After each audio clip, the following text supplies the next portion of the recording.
Anyway. Am I still taking this side? Does it matter what side we're on anymore? Kinda. If I'm on that one, just because this is the one where it's awful.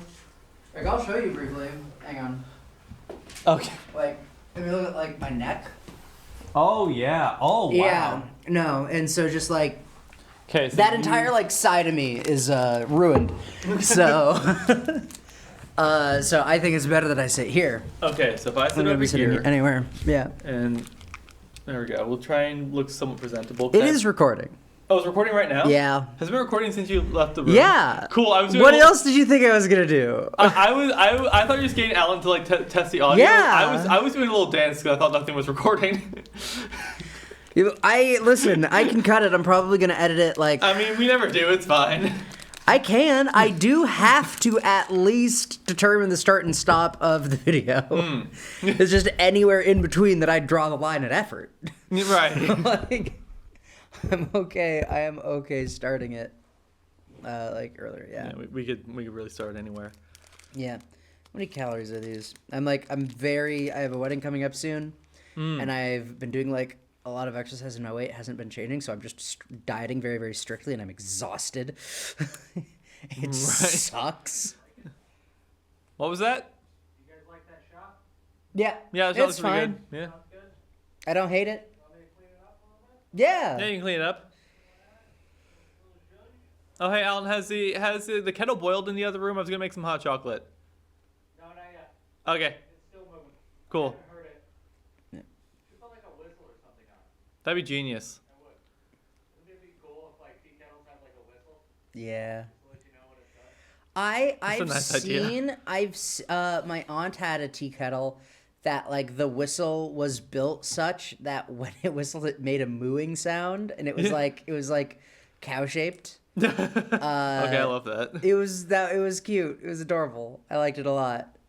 You guys sound fantastic. You're good to go. I'm glad to hear it. No, I was dog sitting for a place that had this one kettle that it didn't sound like any. It just made this ominous, like horrifying, unholy Like noise. howling. Like this long, deep groan, metallic-y groan that. Like the first time I did it, because I didn't know it was coming, like panic. Like, Yeah, that's haunted. yeah, That's fine. it was straight up just a haunted kettle, and I hated it with all my heart. It's just ghosts. Just ghosts. Just ghosts. Ghosts in our tea. Tastes good though. That's all the ectoplasm. Yeah. Yeah, I drink dead spirits. It's called a power move. Ectoplasm. What is that? Ecto. Wasn't that term made up for Ghostbusters? It has to be, because I'm trying to think, because plasm is something, but ecto is not a, it's not a A real word? prefix. Prefix. Suffix, because like exo, endo, out and in. But ecto, I don't know. I'm trying to think, like, I've never heard of an ectoskeleton. Yeah. But I've heard of an exoskeleton. An ectoskeleton is a skeleton in a subliminal realm. Man, I guess. I don't know. I haven't like done anything Latin seriously for like 7 years. I just haven't done Latin, so It's good. It's good for you. I was just talking about this. So the Maple Fest was yesterday, and I love the Maple Fest. Do you do the Maple Fest, or do you do anything fun? I try to make it to me. Okay. Do I do anything fun? I don't know, man. Like, people don't go and do things anymore, and it's lame. Like, you don't drink. How could you possibly be having fun if you're not drinking? I don't have fun. I'm a sad husk of a man. Unlike the people who drink, who slowly become sad husks of men. Yeah, but they pretend like everything's fine, and that's what matters. Speaking from experience. Hello, by the way, we're maybe friends. Yeah, I'm Hunter, and that's Will. Yeah. That's Will, not he's Will. Yeah, that thing over there. Yeah, you sound like my mother, so. Oh my god, I hope not. Well, she is English. So. Hey, I got the side of the family right. Yeah, That's you gotta be did. You got the something- side of the yeah, family see, I right. pay attention. And like I did walk right into that, so. Yeah. Um, No, but no, I try to make it to Maple Fest. I don't always. I didn't this time, which is sad. It's But just a generic good time. Like Yeah. St. Albans, for whatever reason, loves a party. yeah, Like, we're the New Orleans of Vermont. yeah, basically, like St. Albans just does crazy things all the time. Mm-hmm. So like, it's worth making it out to just Yeah, like, yeah, we cover our tractors in Christmas lights and drive them yeah, and ruin traffic. and we like it that way. Yeah. No, but speaking, I was talking about studying Latin because there's a thing we do in Vermont. I don't know if we do it elsewhere. But when in high school specifically, when you're studying Latin, there's a Latin Day. And Latin Day is a whole event. It's like, it's so much fun. It's like the Super Bowl of classic nerdery. For specifically, like I don't know how it started, but it's excellent. Like, you know that like science fairs, you like make a thing in poster board, you put it yeah. out, and then there's like a ground, and you like what? So you do that, but for Latin. I should tell you about the only science fair I've ever done. But anyway, But so it's that, but for Latin. And you, and so there are a couple of rules. You must be wearing Roman dress. So like So, like, tunics, togas and- tunics, togas, stolas. 3 T's. Stola's not a T. Regardless. Oh, I thought you said a tola. No, stola. It's the traditional female dress for regardless. But that, or like you could be wearing like a legionnaire costume or something. But like you gotta dress up like a Roman, and then everybody you make like presentations, and then that's the like they have the like presentation board portion of it that you just wander around and like look at other people's Latin Day presentations. And then there's also a skit, there's recitations, and there's like a big Latin triathlon that like everybody that like all of the schools do together. You're given a test as a school, and it's like you just are asked like really difficult Latin questions and you answer them. And then like the head of the classics program at UVM, it's at UVM, but the head of the classics program at UVM like comes out and says some stuff in Latin. It's the same speech every year. And at a certain point you're just like, I know all those words, but and then there's like there's a like theme each year. So like one was Mutatis Mutandis, which was sort of like the transformations. And I remember BFA, we did a skit based on like Ovid's Metamorphoses, or I think Ovid's Metamorphoses was the skit. I don't remember. We did a thing about Margaritaville because Ovid was banished, and so you were like wasting away in Gaul. But so anyway, so you do all of these things again in Gaul. Yeah, but it wasn't good. I say this with love. It was bad. I remember it was the seniors in the Latin class always got to decide what the skit was going to be, and then my senior year, our Latin teacher was like, "And we're gonna sing this song," and I was like, dang it. I was excited. I was coming with ideas. But so, and for each blue ribbon your school gets, like if I do a recitation and I get a blue ribbon, the school gets a certain amount of points. And then at the end of the day, there's like a school that wins.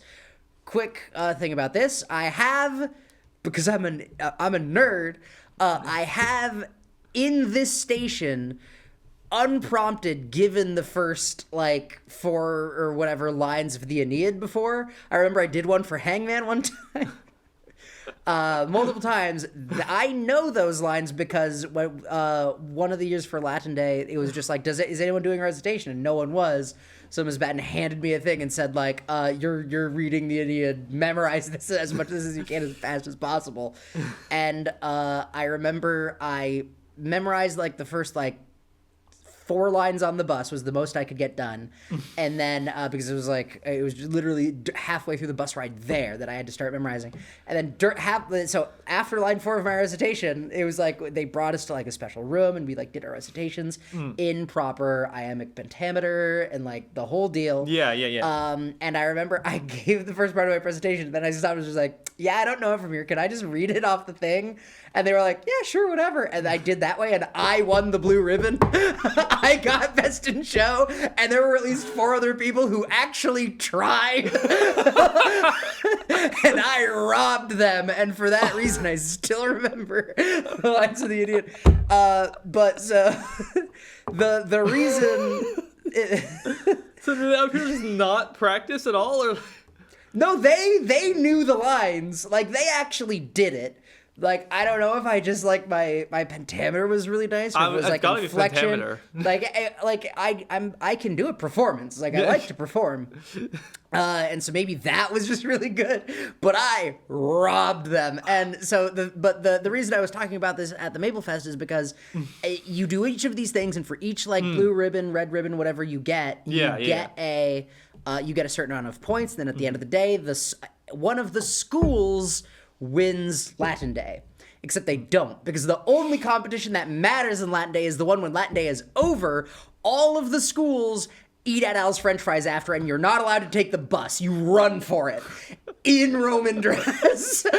so like once a year. So once a year, like something like 500 kids wearing togas and tunics, dressed up as legionnaires, and stolas, and stolas and everything. Book it to Al's French Fries from the Patrick Gym at UVM, and the reason it's a race and that you have to run as fast as humanly possible is because that's a 500-person line, and the school that gets there first gets to reserve the line for their school. So the real winner of Latin Day is whoever makes it there first, and everybody else has to wait. And so whenever I go to a fair in Vermont, I'm eating Al's French fries because Al's French fries is the taste of victory. That's... This story had so many loops and then words. You should. Learning Latin's cool. It's fun. Here's Nerds the thing. have such a good time. But I can get Al's French fries without learning Latin. But it won't taste as good, will it? I don't know if I can argue that. Well, learn Latin, then try Al's and see if it tastes better. Yeah, see, if we bring up the allegory of the cave, you have exited the cave and you've learned... That's Greek, sir. I don't care. I still know the allegory. You've exited the cave and you know the fries taste better with victory. I have not exited the cave. I think the fries taste just fine as is, and I'm happy in my little cave. I don't know. I think this cave smells like... I'm not going to say that on camera, But yeah, the other thing I was thinking is I really want to get Alan in here and we like have you stand in the corner and shine a spotlight on you and have you give a performance of the Aeneid. Of the Aeneid? Yeah. I'll actually study this time. Yeah. Oh, yeah. I'll make it look really good. Yeah. And I'll retroactively have earned it because they probably don't have YouTube channels where they talk about this. And the 3 people that see this are going to be on my side. And that's more than they have. It's called the court of public opinion. Yeah. And you're winning it. Exactly. No, I'll show up here with like a blue ribbon and a red ribbon and no ribbon, yeah. And if whichever one you earn, I'll throw it at you. Okay. If I throw no ribbon at you, I didn't think you did a good job. Yeah. Granted, I couldn't explain to you what iambic pentameter is, so well, pentameter. Yeah. Pentameter. You've never heard Shakespeare? No, I know we talked about it in class in BFA. I know it was discussed. Somebody made the Jetson sounds while you were... Or like the like, what is it, Calvin and Hobbes, like teach... I don't remember. Yeah, I think it's Charlie Brown. Charlie Brown, that's the one. Yeah. It was some cartoon thing from the childhood. From the olden days. Do people know Calvin and Hobbes these days? Is that... I think that so. our Archie? Like, the new generation is legitimately just too young to know about this thing? God, you called it our Archie, and it's like, Yeah. are we gonna get Calvin and Hobbes' version of Rivendell or CW gonna pick that up? I don't know. I have actually heard a really good argument for Riverdale being a really good show. In the lens... It did not come from the cast, I can promise you that. Yeah, well, no, the lens convinced me of which is just, this is not Archie. It will never be Archie. It's wearing an Archie skin suit, but that's it is a gross mockery of what Archie is, but it is just television that doesn't care about anything. It is television, the only job of which is to shock you. It's the like Bravo reality show of scripted television. It doesn't matter what happens so long as you don't see it coming. Doesn't Archie die in one of the seasons? Yeah. I watched season He 1 goes ages and ago. fights in a war. Okay. There is, so it's this guy, Super Eye Patch Wolf. I love him to death. He's easily my favorite, he is my favorite video essayist on the internet. I am going to make a video essay one day. It's in my blood. Like, it makes sense Yeah. that I I'm would do surprised you that. haven't. I've written 3, but they're not good enough, and I want to do others first so that I will have experience to make those great. Because the ones I want to do, I care about too much, but I'm not going to make a video essay I don't care about. So it's a whole mess.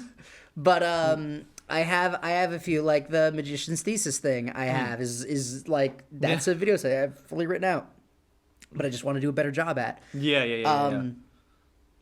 But like he basically, he's talking about it, and at one point he's arguing, it's like, okay, which of these two is better television to you?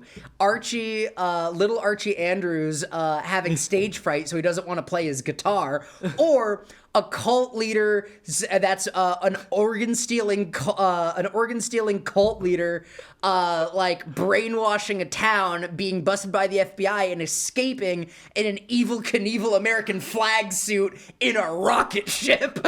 Which of those two is better television? And I mean, like, You know, you make a point. Yeah. That's pretty fun. That is a good time. Did that happen in the show? Yep. I haven't watched it, but I've seen plenty of clips. It's one of the things where, like, I watch the people who watch Riverdale. Like, that's my sport. I get more fun doing that than you'd realize. Once a year... No, that's completely understandable. Yeah, no, once a year we go down to Delaware, and I have two friends. One loves his sandwiches, and the other, like, is a produce manager at a grocery store. Duality of man. Yeah. And, like, the produce manager, whenever we do, like, one big shopping trip for the week, and it is... the way I shop at this one giant at Bethany Beach is I just watch... I go to the deli counter and I watch one of them have a 6-year running battle with one meat guy behind the counter, where just like one time 7 years ago, he ordered roast beef and it came out like slabs, and he said, they gave me steak. Like, I can't put this on a sandwich. And every year since, he has had to go up to the same deli counter and be like, I am asking you for the thinnest you can make it. And then like one year they made it so thin that it like fell apart, and he was like, it's on. Like, and so they've just they've been fighting each other, and it's beautiful. And then when they're done with that, I go over to the produce section and I just watch my other friend pick up like avocados, look at me incredulously and go, look at this box of guacamole. Like, they're not taking care of it. And he just picks up every single food item and go, patch its expiration date. 2 more days to go, need to be refreshed, and he just judges them for like 30 minutes, and that's all I do. Like that, and I just carry the heavy stuff, they just hand me stuff, and I sit there and go, oh really? And egg them on, and it's fun, god damn it. Like, it's a good time. Can you record that? I should. It's beautiful. It's not just me either. Like, me and 3 other people. Like, it's the Super Bowl. We buy snacks for that. It's a lot of fun. That's it's fair. A great time. Yeah. I can't actually follow. I was gonna talk about that one science fair I was in because Yeah, do that. it's I have gummies to eat. I've just been holding this gummy for, I don't know. That doesn't tell me anything. that's 3:21. Yeah, but like, when did we start? Probably 3? Well, it was probably like 3:08, 3:09, something like that. Somewhere in there. It's fine. Conceivably something. Yeah. Are you gonna eat the gummy, or are you just gonna sit there holding it? I will when you start talking. Well, so the only science fair I ever had, and I wish we had more, but in Bakersfield we only had one during my 6th grade year. And so me and my buddy came up with the concept of we're gonna have a test. We're gonna test how plants survive in different environments. And so we had our hypothesis and everything. And so we had 3 plants. We had 3 aloe plants. One we treat completely normally. We have water, we give it sunlight. It did great. The other one you watered with fresh cigarette buds. No, one of them we need to see how it doing in the That's cold. a homestarrunner.com joke, and no one gets that. But if you do, sound off in the comments because you're my friend. So the other plant we watered and we put in the freezer. Came out a little block of ice, like, yep, that's frozen. The last one we need to put in hot environments. So Shove it in the oven. no, we microwaved it. That's not technically a hot environment. Well, I mean, I guess heat is radiation. well, week 1 it was a little toasty, it was fine. Week 2 it was looking a little brown. Week 3, we put it in for like a slightly longer time each time, so it started flailing around little aloe stems. It popped like popcorn, and then it just flopped. So we took it out. We're like, okay, I don't think it's arrived in hot environments. Did you get a blue ribbon for that? We won. We got gold for that. This is the nonsense. I've done the same thing where I have won every like science fair, every fair. Like anytime I put up a thing, I win, and I couldn't. That's wrong. Either everyone else truly isn't trying, or the people are just picking names out of a hat. I remember for the actual fairground fair, the like one that they put like money into, at like the state fair. I did I started out with this like really ambitious idea for a thing on wind and like how wind worked. And I was going to have like, and so I set up like the poster board with these like little electric motors to generate heat, and then a heat sink at the other end. And then I was going to like add a little bit of like powder, like really fine like powder to make it like to show that like this stuff was moving, and then I was going to like see, this is hot, this is cold, look at convection happening. And the fine grains immediately broke the fan, so I just ripped that out. Had an empty tube, but one side was painted red and one side was painted blue, and it was like, and I literally, it was like, you have to finish your project for the fair, Hunter. And I was like, and I literally wrote down like the Wikipedia definition of wind, basically, like in my words, I guess, but not much more than that. There was like 3 blocks of text on the entire thing, and it won. And I was like, this is rigged. Well, I mean, like, surely. this is... I mean, well, the game is made up and the points don't matter.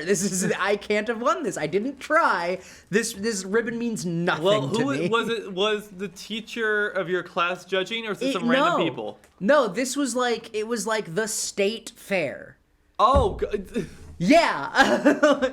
How do I win that, Will? Your teacher had to have been like, so... There wasn't any teacher. I did it for like 4-H. Oh, I what? got in through 4-H. Yeah. Someone had to have witnessed what you tried to do and told them so. He did something cool. You painted a tube. Yeah. and copy pasted Wikipedia. I didn't. I cracked open any earth science textbook. And it was like, yeah, wind is because the hot is the rising one, and then the cold one isn't, and then the earth is spinning. So wind. It was here, and then it was there, but now it's here, and that's like, if I'm standing in the middle, that you like move. And that's like what wind is. like that's it. Oh my god, I've been thinking about it more and more.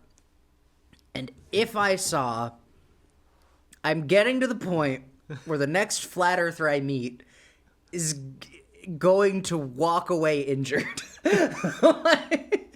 What happened the last time you met a flat earther? I just talked to them. The last one I talked to stood up, screamed, and went. And I'm not going to say ran, but they left. They in a stormed hurry. off. And, yeah, yeah. they stood up, screamed, and left because I don't know, man. Science is like you're just dumb. You're just stupid. You're just wrong. There's no version of science in your own human experience. Like, they were like, but you don't know. You're just trusting NASA. And I'm like, no, I've been to Ecuador. I've been to the Equator Museum. Like, I've done the like close your eyes and walk on the equator thing. Like I've literally like there's a bunch of science experiments you can just do there. Yeah. Why is all of the wind going in one direction? Like, why are the trade winds going the way the Earth turns? Or is it the opposite direction the Earth turns? Why is that crazy? Why is it that when you stand on the beach and you just kind of watch a ship leave, it disappears from the bottom? Like, how does that happen? Like, I don't know, man. Like, I've been on a boat ever. Like, I don't know how to explain. Like, I've looked at the stars at all. Like, yo, you want to know what's really cool about living in Vermont is that we can always see the Big Dipper year round because it's circumpolar, Will. Because it stays around Polaris. Because there's this one point where the Earth isn't turning. Like, I just... How do you get to, guys, the Earth is flat? Like, what God. do you... How? God is how you get there. How? What has to... What of your own life experience do you have to just ignore to believe that that's true? Science class. Like, okay, it's like, yeah, we never went to the moon. The moon landing was fact. We did 13 Apollo missions. We did like I think we did 14 actually. We did like more than 12. We did more than 12 Apollo missions. There was one Apollo mission where they went up into space and it went wrong and we had to bring them back. Apollo 13. And there are tapes about it. Yeah, Houston, and we have a you could problem. yeah, exactly. And you can literally just listen to the whole thing and watch them do the math. Will you watch them do the math? And it's like, wow, that's crazy. And you know that we have satellites up there. We put satellites up there all the time. Where do you think your internet comes from? You potential flat earther, you think the government is too stupid to fix roads, housing, any number of things, but also you think they're smart enough to cover up the moon landing? You can't have it both ways. You can't. We have pictures. We have in Cape Canaveral, you can touch a rock that came from the moon. We have, dude, we got like, do you think the solar system doesn't work? Do you think quasars aren't real? Do you think like CERN is just messing around? Do you think we just dug a 22-mile tunnel for no reason? Like, what? Why? You can touch What do you rock get from the moon? Like, what do you get out of this? Like, why is who hurt you? Why is it so important to you that like, dude, I just don't get it. Like, I don't, man. There was the ancient Greeks. The ancient Greeks knew that the Earth was round because they knew that the sun is in the same place every day. So they had two places that were on the exact same point of longitude, and they just literally they took like two obelisks. One was in like Thebes or something. No, because it was one was in Thebes. It was like in Anatolia in Egypt, and they basically just was like, hey, at 2 p.m. What direction is the shadow of the obelisk pointing? Oh, different directions. How could that be possible? Well, I guess if the Earth was round, then they would be pointing in different directions, so I guess it's round. Like, it is so easy. The Pythagorean theorem that we all learned in middle school can calculate distances. Why? Why do you think that works? Like, how do you think you use a sextant? How do you figure the Polynesians traveled islands in the biggest ocean on the planet? It's not a mystery. They figured it out. They were like, man, those stars aren't moving, those stars are, and man, sometimes stars move in the wrong direction. That's crazy. And then we invented the telescope, and we're like, oh my god, that's a planet, and it's orbiting the sun, so sometimes it's not going that way. Sometimes it's on the other side of the sun, and it's going in the other direction, because that's how circles work. You remember circles? You remember those? You ever seen one? Because that's... Non-Euclidean geometry is any geometry you do that isn't on a flat plane. That's it. You take the coordinate plane and you map it over an A uniform surface, and you get non-Euclidean geometry. And we have to use that to chart courses in the ocean, because the ocean's big. It's really big, and it's big enough that if you want to figure out from here to there, you need to account for the curvature of the Earth. Do you like guns? A lot of people who like flat Earth seem to love guns. Do you know what the Coriolis effect is? Do you know I have to aim up? The high-powered sniper rifles. Just look at like military history or like World War II or artillery manuals or anything. It all goes back. It only works if the world is round.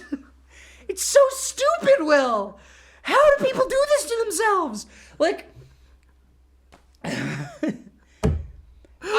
listen. You want to know what? It's funny that all of this is basically one of the video essays I wanted to make. These are my favorite episodes that we make. These are my favorite ones. Fine. I'm just gonna cut this part out, and that'll be a video essay, because the whole thesis of this whole thing, the whole reason it makes me mad, like. If you're like a 9/11 truther or whatever, like if you don't like the moon landing, whatever, but like the Earth being round specifically, my argument is basically this, Will, is that if you believe the Earth is flat and have access to the internet at the same time, it is a failure of character. It is not about your intelligence. It is not about... It's not about what like education you had access to. It is a failure of your character. It is a legitimate moral failing that you are waging a war against reason.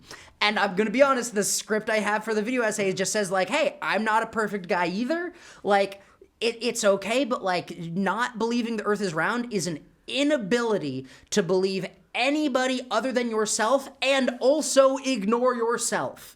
You literally treat one source of information as so incredibly sacrosanct that not only could they not be wrong, but that nothing could be more complicated than the worldview that this offers.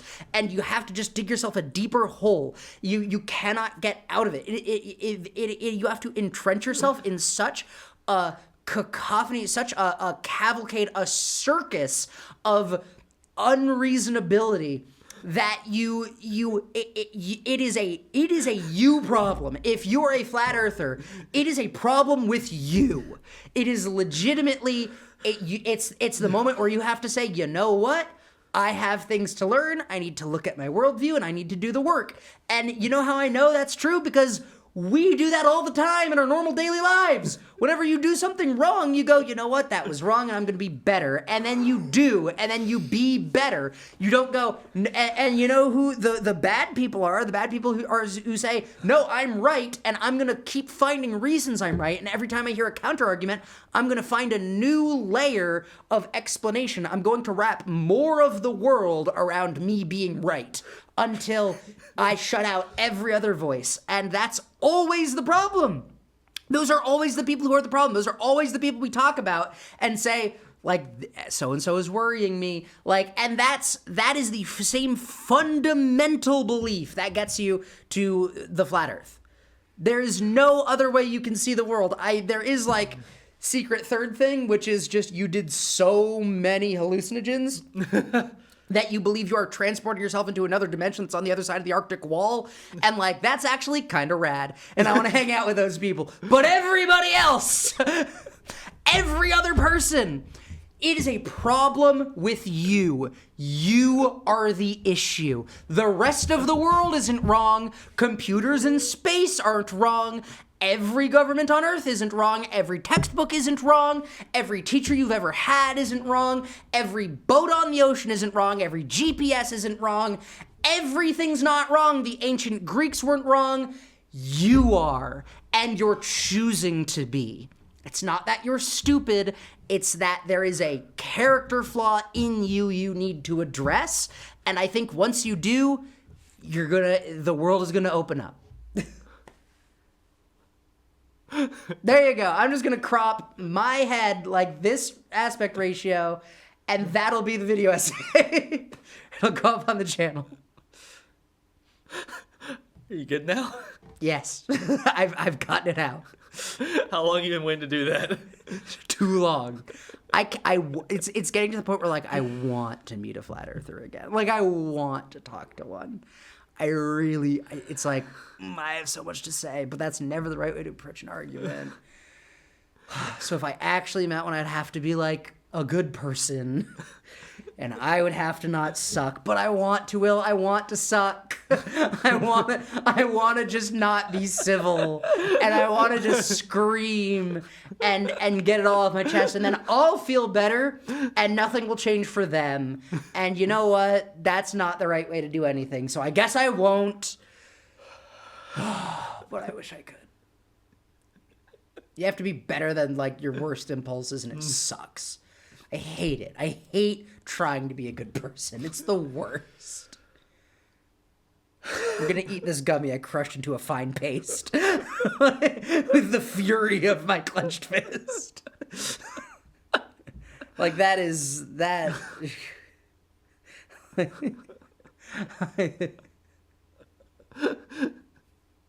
is my victory gummy. Does that make you happy? Is it gonna make you happy? It tastes so good. That's good. Gummies are like the perfect candy. Yeah.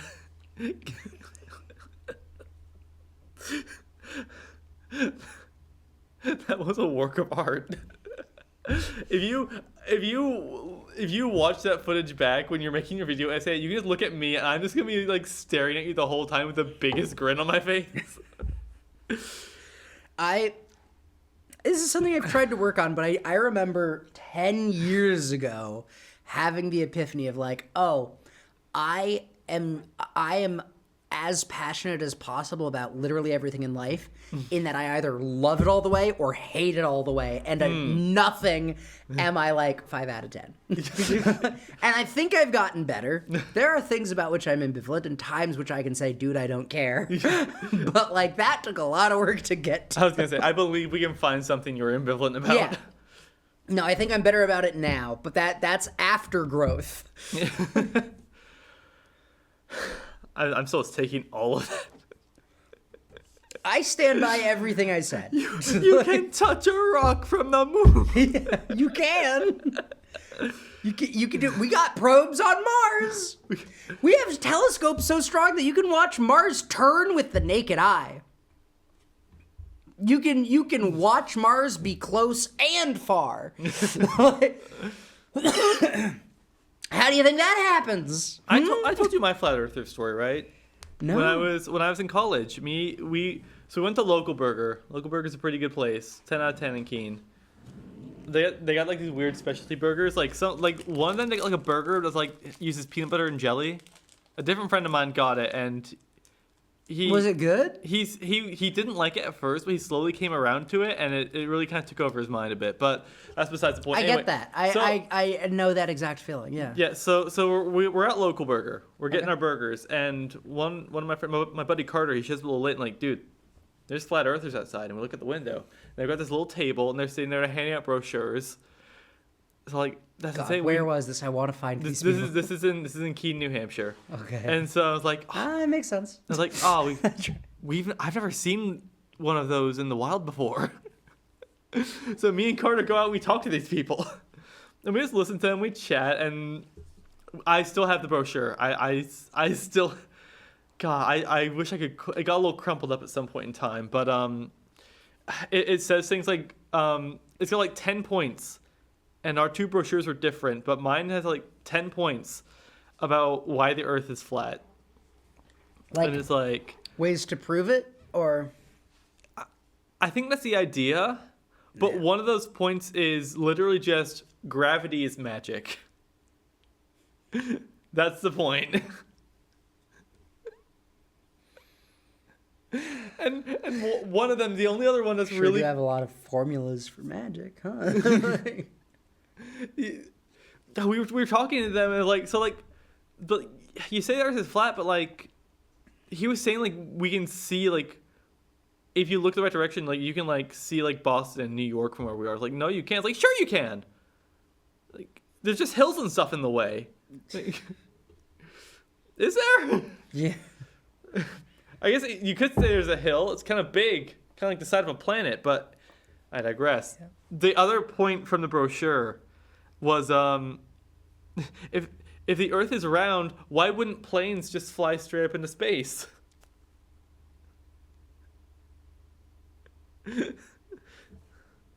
If we had a round Earth, then planes wouldn't work. They'd fly straight up. Okay. All right. No, I see where someone who's never. Okay. No, I These- see the vision. These people were like in like their It's 70s. shockingly small. It's the vision is in crayon, but I see the vision. I get the logic you would use to make that decision. It's just the logic is hilariously flawed. Yeah.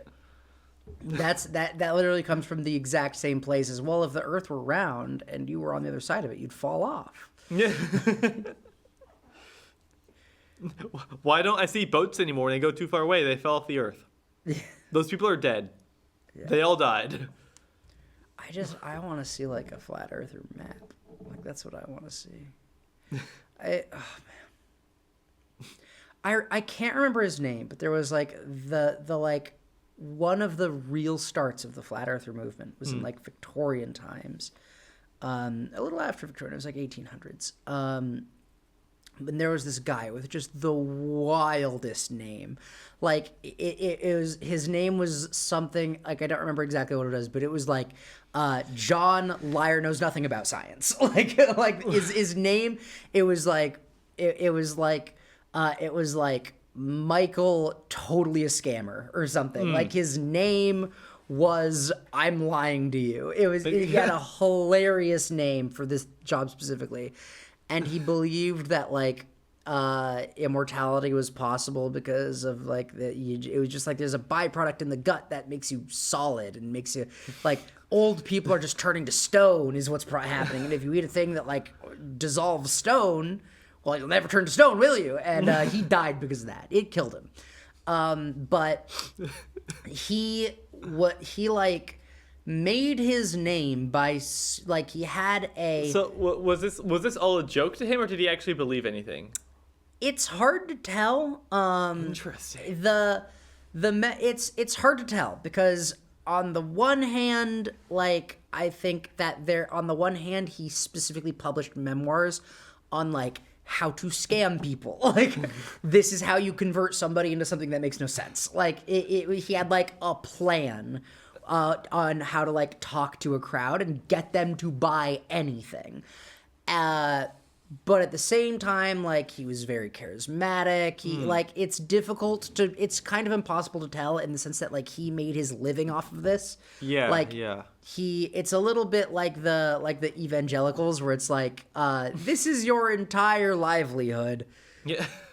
And you sure do seem to be scamming a lot of people out of a lot of money. So either you believe in evil or you are evil. And it's hard to tell which is which. It's kind of like that sort of like space where there's just this period where like this guy like he would just like, he had like, this is how you talk to a crowd and get them to believe you, and he wouldn't get everybody, but he'd get like a handful of people. And then and he would like explain it in such a way that like it was poisonous. It was like resistance made you dig in more. It was the way he handed the logic to you. And he was like very careful about how he did things, and he was also very careful about who he would speak to. And he would always say, "Oh, I'd be happy to be disproven. I'd be happy to. And he claimed to have done like actual experiments that proved that it was wrong. Like, and then I don't remember specifically what they were, but one was like being able to like see a lake from a certain distance or something, and he claimed he could do it. And another one, I don't remember what it was. I just remember reading one and going like, "Oh, that breaks a lot of laws." I don't remember what laws they were or what the content of the experiment was. But he like legal laws or scientific laws? Like legal laws, and also just like, I remember there was like something about like it was like the lake he was looking at was like the lake where all the women would bathe or something, and I was like, "Oh, that's not great." Like, I don't know if it was exactly that. I don't want to, if I'm impugning this man's character, I want to do it correctly. I genuinely believe the worst thing you can do for an argument is be wrong about it. So I'm not going to say exactly what happened, and I could be wrong about that, but like the thing I'm not wrong about is that he did at one point get like a couple of like actual scientists like pinned him down and said, "Listen, let's just do an experiment. Let's just do an experiment, and either I'm right or you're right." Hi, Alan. Is it time? I just want to let you know that Hunter has arrived. Oh, gee willikers. Other hunter. The other Hunter. The other hunter. The other hunter. The other one. There's more than one. There's too many. there's a shocking number. No, but so, and I guess this will be the last thing we do, but so basically the experiment went that like there's a lighthouse that's a certain distance away. Okay. And they were like if you stand on the shore, if you're standing up on like the parapet of this wall, like the full lighthouse will be visible, but if you're standing on the shore, because you're lower down, where the like horizon intersects, like this is the lighthouse because this fort is far enough away. Yeah. The horizon like cuts it off at a certain point. And it would be here if you were on top of the wall, and it would be like only the top of the lighthouse would be visible If you're on the shore. if you were on the shore. And then they did it like close to sunset or something. And they did, I think it was just a warm summer day. But they did the math and they did it. So it was like, it's going to be here. And so if the Earth is flat, it will look the same from both. We agree. Yeah. Yeah. And then if the Earth is round, then it will, like, the horizon will get in the way. And the horizon cut off more than half of the thing. Like, it cut off more than they thought it would. Yeah. Because, like, the air was especially warm, so the, like, light bent more. The light bent less. And they didn't know that at the time. And the scientists look at it. So they were proven even more right than they thought they would be. And the Mr. Scammer man looks at the results, laughs, turns to the crowd, and says, "Good news, we're both wrong. A flat Earth lives." And like that sums up so perfectly the mentality that you have to have. It's just genuinely unfortunate. There are exactly no good faith arguments for a flat Earth. But specifically because one of my favorite razors of all time, you cannot prove a negative. You cannot do it. It is physically impossible. What do you mean you can't prove a negative? You cannot prove a negative. You cannot prove that something is not true. Oh. Just my favorite example, easily my favorite example, I want you to prove to me that there aren't 200 ninjas in this room right now. Oh, but you see they're all hiding in the ducts. Oh, but they're digging a tunnel under the floor. Oh, but they're invisible. Oh, but you're a ninja sleeper cell agent and you haven't been activated yet. Oh, but you've been hypnotized so you can't actually see them even though they're right next to you. Oh, but they're hiding just out of sight or they're behind the light. Like, you can always come up with a reason. You can always come up with something. You can't prove anything. You can't prove any negative. It's not possible. So there's always another argument you can use. Exactly. There's always, you can't prove a negative, but if enough evidence, you cannot prove a negative, but it is pretty easy to prove a positive. For example, I can prove that this mic is black. That's pretty easy to do. It's not totally black. There's a little bit of white. Hey. See, but that's proven. Yeah, no, but like, and again, if you're taking discrete math, then you can actually mathematically you can prove a negative, but logically you can't. Yeah. Yeah. Anyways, Will has to go do a thing. I need to. I don't know, man. Well, this has been Maybe Friends. This has been Maybe Friends. I had a lot of fun today. This is great for me. I got some things off my chest that felt really good to get off my chest. That's where I'm at. Bye.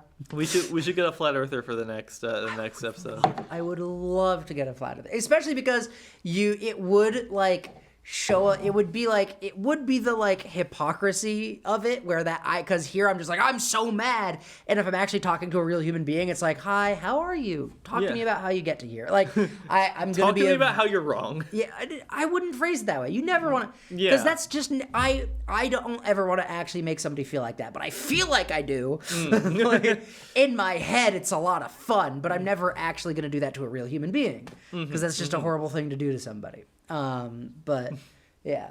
Anyways, yeah, you got to do stuff. So, whatever. I need to make money and do my job.